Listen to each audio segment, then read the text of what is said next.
Турандот ханшайым туралы көне аңыз төрткүл дүниеге кең тараған. 1762 жылы италиялық драматург Карло Гоцци бұл ертегіні драмаға айналдырса, Фридрих Шиллер пьесаны неміс тіліне аударады.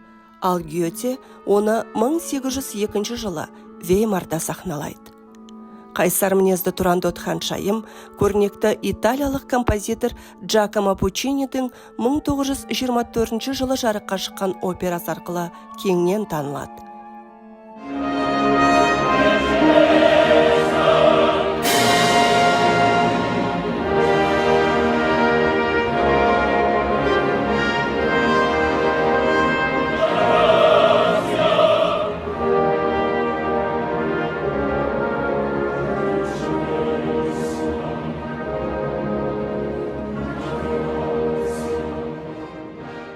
Карло Гоццидің атақты шығармасы Турандоттың әлі күнге дейін Қытай ханшайымы аталуына ықпал етті.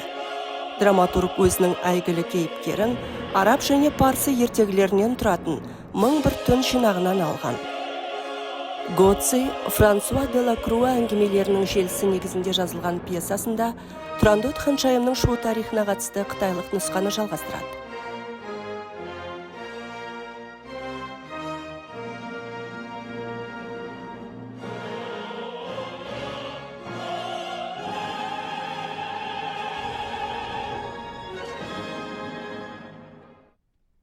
Турандот ханшайым туралы аңыз бен әпсананың шығу төркіні қалай және қашан пайда болды?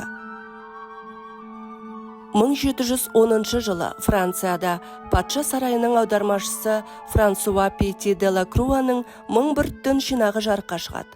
Бұл шығыс ертегілері мен аңыздарының аудармасы болатын. Соның ішінде орта ғасырлық Әзірбайжан ақыны Низами Генджевидің 7 сұлу поэмасы бар еді. Шығарма сюжеттерінің бірі өзіне аңсар ауған жігіттерді қатаң талаппен сынаған қаһарлы Турандот сұлу туралы ертегі. Поэма 5 ғасырдағы парсы билеушісі Бахрам Гүршах туралы аңызға негізделген. Белгілі болғандай, Турандот парсы тілінен тәржімалағанда Туран қызы мағынасын білдіреді екен.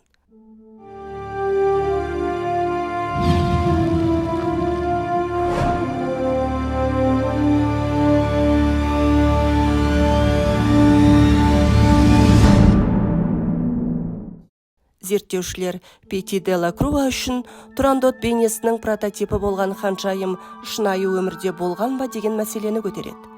Әйгілі америкалық тарихшы Джек Уэзерфорд тәкаппар Туран қызы Турандот ханшайымның түп бейнесіне қатысты өз болжамын алға тартады.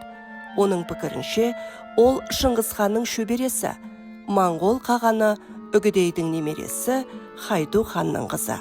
Уэзерфорд әлемнің әр алуандығы туралы кітабының бірнеше тарауын Хайду мен оның қызына арнаған әйгілі италиялық көпес Марко Полоға сүйенеді.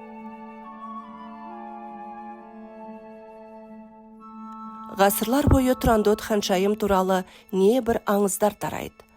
Ұлы ақын, суретшілер мен музыканттардың шығармасына арқау болған айдай сұлу ару шын мәнінде кім болды?